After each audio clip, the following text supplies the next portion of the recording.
while he was in the hospital, he found out that his character sold the radio station and that he wasn't going to be in the show anymore. To me, he came after me. He came after you? Yeah.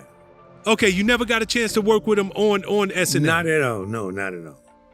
Did you feel betrayed, though, by the fact that they would fire you when you were in such a precarious situation? I felt a little bit of that, yeah, because, I mean, whatever was going down, if you produced the show, you had the right to do whatever you want. Martin Lawrence, celebrated for his comedic accomplishments, is frequently recognized as a pioneer in the genre. However, some artists offer a contrasting viewpoint, portraying Lawrence not solely as a comedic icon, but also as an individual with a purportedly arrogant demeanor. They explore what they view as less favorable aspects of Martin's character, highlighting discussions about Lawrence allegedly facilitating the sale of Garrett Morris. In the course of his career, Martin Lawrence has encountered a myriad of challenges within the entertainment industry, confronting cancellations, disruptions to his mental well-being, legal issues resulting in multiple arrests, and various other hurdles. Lawrence has navigated through numerous trials.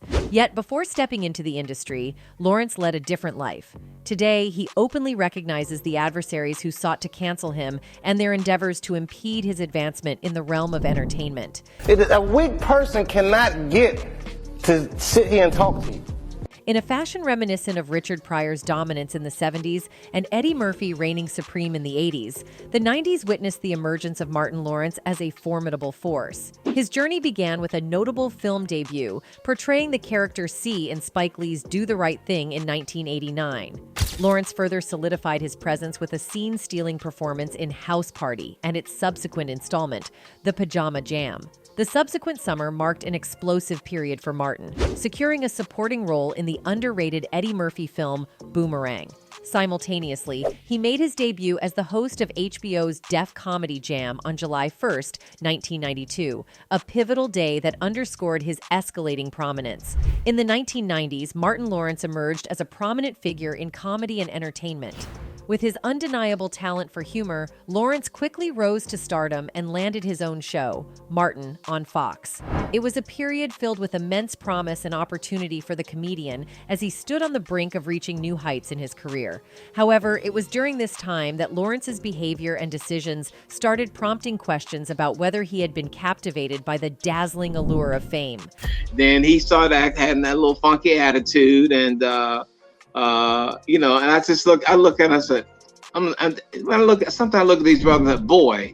A pivotal moment that significantly impacted Lawrence's career unfolded on February 19, 1994, when he was given the honor of hosting Saturday Night Live. This represented a prestigious opportunity for any comedian, providing a platform to display their talent on a renowned stage. However, Lawrence's opening monologue during the show left many viewers bewildered and uneasy. The ladies in the 90s have license to cut off the pilly packers. Yep.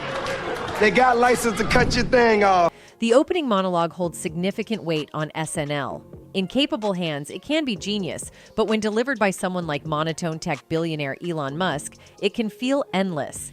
Unfortunately, Martin Lawrence's intro derailed any chances of him returning to the esteemed halls of Studio 8H, despite his considerable industry standing. As reported by Far Out magazine via cheat sheet, the Bad Boys star veered off script, opting for what seemed like an improvised rant about female intimate hygiene.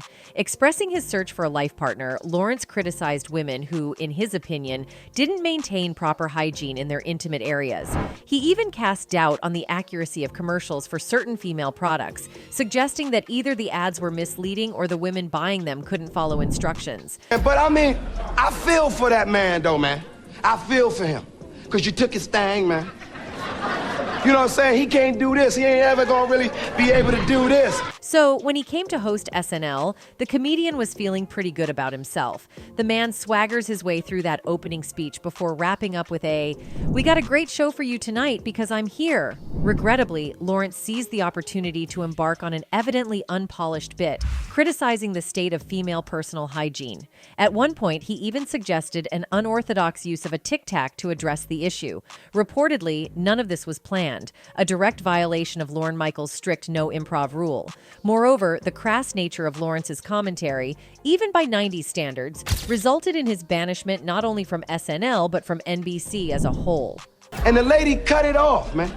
and cut it off while he was asleep. See? And he didn't even know it was gone.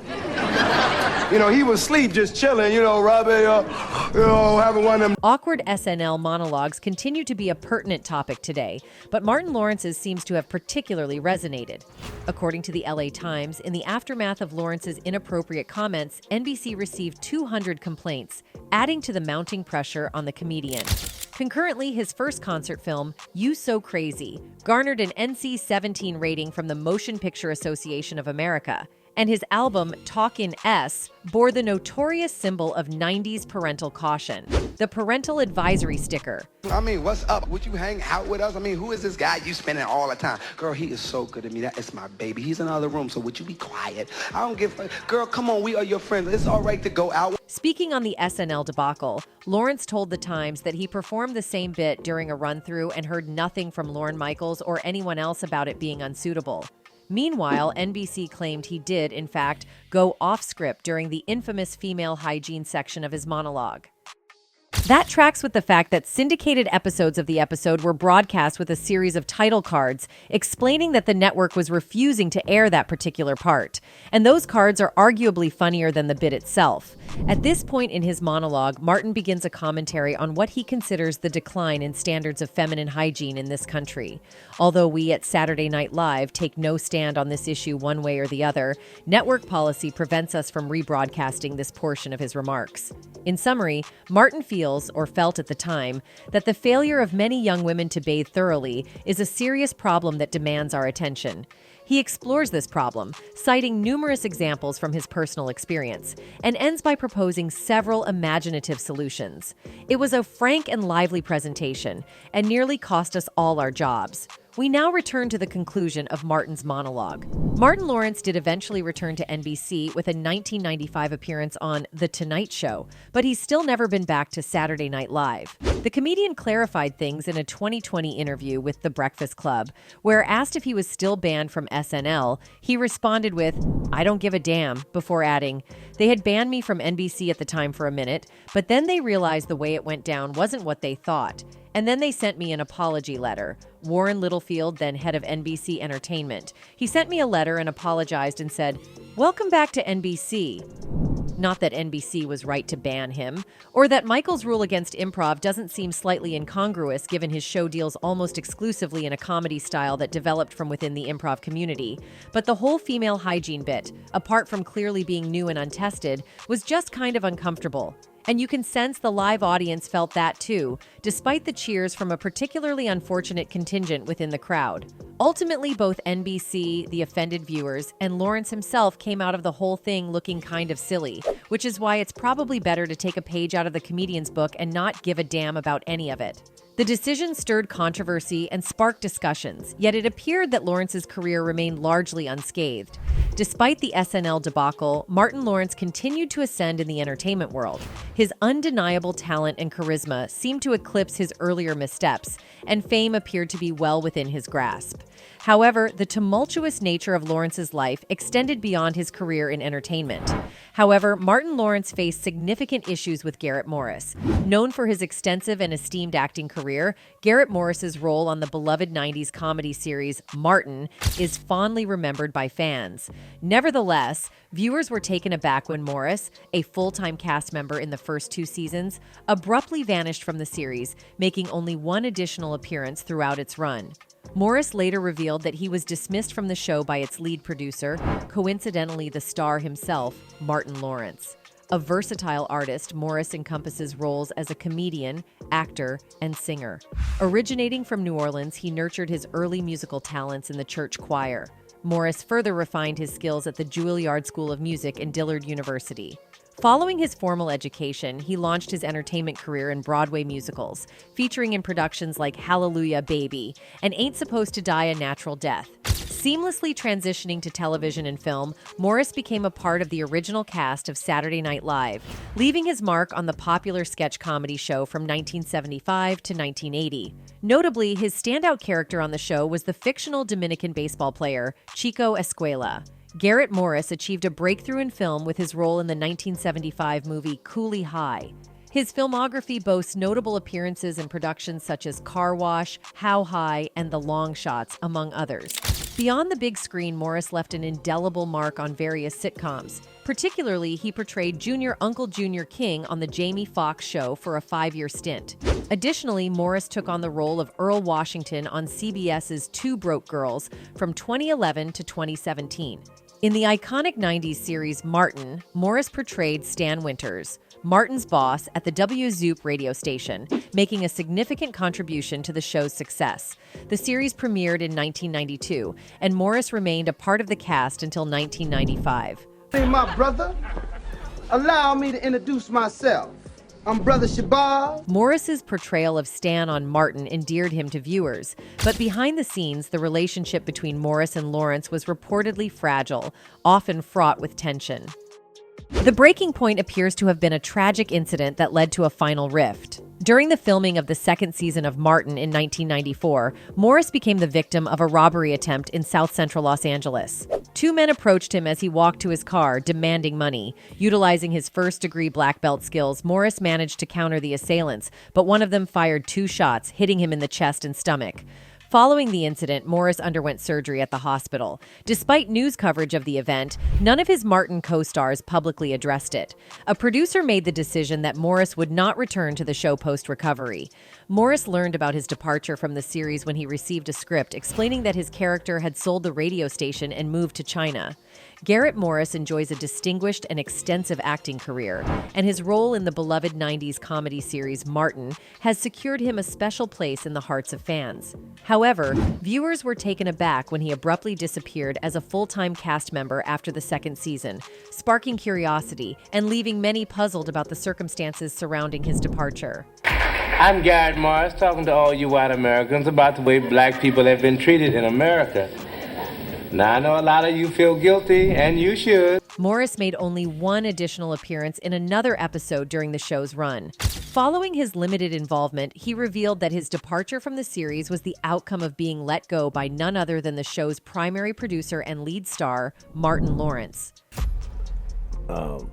Person who was producing Martin decided to fire me.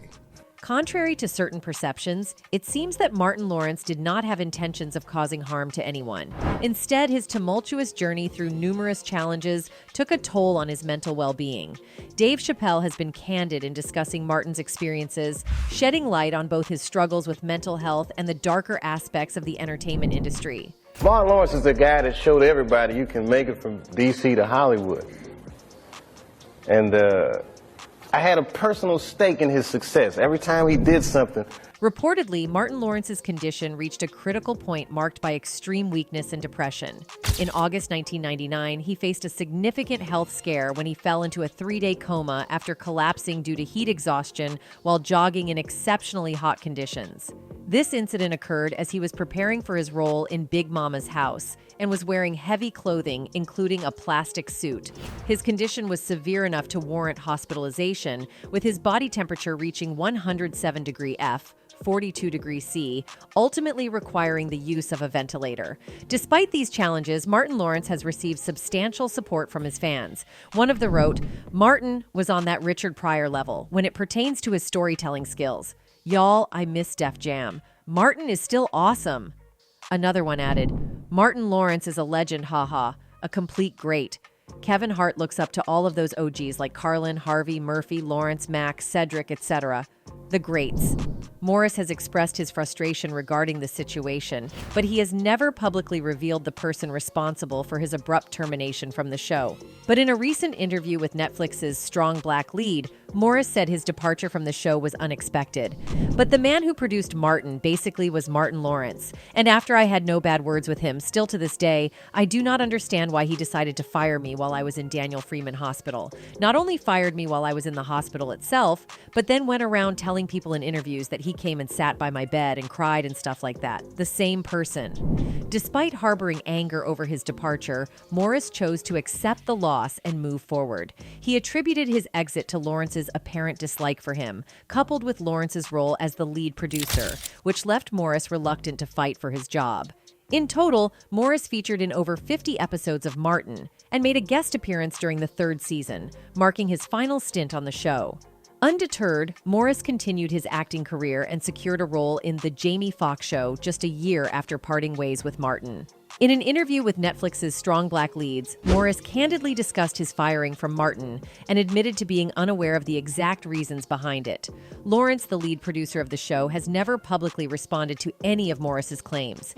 Adding to Martin's list of accomplishments, it's worth noting that at that juncture, we were just a month away from the debut of his own eponymous primetime sitcom. This show would go on to attract an average of over 11 million viewers during its first season and eventually secure a position as one of the most iconic sitcoms in history. Witnessing Martin juggle such an array of responsibilities serves as a reminder of his undeniable work ethic, akin to what Kevin Hart is currently demonstrating. Martin had scaled similar heights and achieved a significant milestone when he was chosen as the host of Saturday Night Live in 1994. Yeah, man, oh man, look at all these white people. No, I mean, I guess this ain't the Def Jam, right? So I guess I better be cool. I got some black folks out there to back me up, though. That moment marked both a significant milestone and an unfortunate ending, all stemming from a single incident. Regrettably, this incident led to Martin Lawrence's banishment from Saturday Night Live. Chris Rock himself once recounted, "At every gig there would be some opening act that would try to make noise, but by the time I was off stage, people had forgotten. One night in Chicago, as usual, I was the headliner, and on this night, my opening act was an up-and-coming comic named Martin Lawrence." Martin Lawrence's stand-up comedy during the 90s was as riveting as watching the 2016 Golden State Warriors in action. Every week, his performances on Def Jam were a thrilling blend of electrifying, unpredictable, controversial, and unfiltered content. With a commanding presence, he had the audience fervently chanting, "Go Martin," at the beginning of each show. Yet, Martin's comedic style didn't universally resonate. His inaugural concert film, You So Crazy, debuted in 1994 and initially earned an NC-17 rating due to its explicit content. One day in them 3 months, your girl comes by. And cause they ain't hung out with you in a while. Girl, where you been? We ain't hung out with you. I mean, what's up? Would you hang out with us? I mean, who is this guy?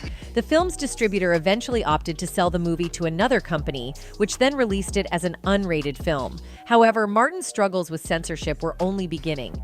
In that very year, he encountered the golden opportunity every comedian dreams of, hosting Saturday Night Live.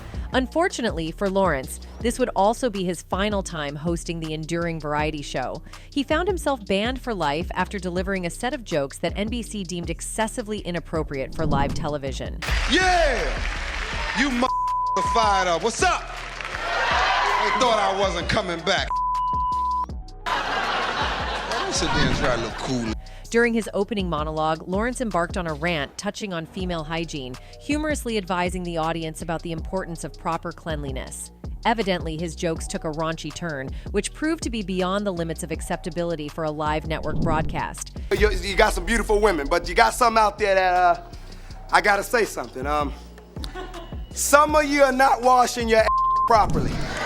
Seemingly disavowing his views, the network's response suggested a clear disconnect with Lawrence's expressed sentiments. In the years that ensued, Lawrence's absence from the show became noticeable, including being left out of Eddie Murphy's highly acclaimed reunion episode. Contemplating his performance shortly after the unfavorable headlines, Lawrence remarked, "If I don't know anything else, I know what it takes to make a person laugh. People have to have the right to laugh, or else you're going to have a lot more of us going crazy. If you can get past the language and have fun with what I'm talking about, I'm going to help keep you mentally healthy." Lawrence asserts that he employed the same jokes during a rehearsal of the show without encountering any objections. However, the network presents a contrasting perspective, asserting that he veered into unscripted and unapproved content. Following the East Coast broadcast of the show, the monologue underwent significant editing due to the influx of nearly 200 complaints from viewers in the Eastern region. In a 1994 interview with the LA Times, a mere 2 weeks after the incident, Martin expressed that he held no animosity towards NBC. They didn't want to fly me private. I wanted to go private. It was politics. So You know, the contract. But I've learned from that from now, and I will do something different now. Are you still? In 1997, Tisha Campbell, reported to be Martin Lawrence's girlfriend at the time, filed a lawsuit against Lawrence, alleging harassment both on and off the screen. The allegations in the lawsuit were severe, encompassing incidents such as battery, verbal mistreatment, Lawrence yelling and issuing threats on set, unnecessary outbursts, inappropriate groping during bed scenes, and even attempting to initiate intimate encounters with her, among a range of other claims. The lawsuit brought forth a tumultuous period in both their professional and personal relationship. He couldn't be there. If she was there, he couldn't be there. So I knew that much. But, all the other stuff that they say that happened. The reference to Martin's outbursts might not be startling to some, given that in 1996, he had been arrested after being discovered wandering the streets of LA with a gun while loudly exclaiming that someone was attempting to harm him. All the other stuff that they say that happened, I never seen that, man. According to one witness, he was yelling, "Fight, don't give up, fight the power," or something like that. He was shouting some obscenities or something. The police were forcefully putting their arms around him, like trying to hold him down, because he was fighting so much and yelling. He was like a madman. I was like, that's Martin Lawrence. I couldn't believe it. His anger and lack of control escalated to the point where he kicked and shattered a marble tile wall near Tisha's hotel room. As soon as news of Tisha's lawsuit became public, Martin Lawrence issued a statement vehemently refuting all her accusations. He implied that he was being dragged into her disagreement with HBO, asserting his innocence in the matter. People ask me that all the time, man. Only thing I know is when they say action, just chilling. When they say cut, catch y'all tomorrow. That's all I know, man. His statement read, "Martin has long been Tisha's champion and protector and is thus deeply hurt by these allegations. There is no merit to the lawsuit and it will be vigorously defended." Tisha eventually reached a settlement in the lawsuit merely 4 months later, leading her to return to the set for the final 2 episodes filming in April 1997. However, a unique stipulation was imposed. Martin was prohibited from being on set during Tisha's filming sessions. Remarkably, in the concluding 1-hour episode, the writers and editors had to ingeniously craft scenes to portray them as a loving couple on screen, despite the reality that they never shared the same room. The filming process must have been remarkably awkward, and if the official allegations held any truth, the discomfort experienced by Tisha can only be imagined. So, Biggie, how your auditions coming?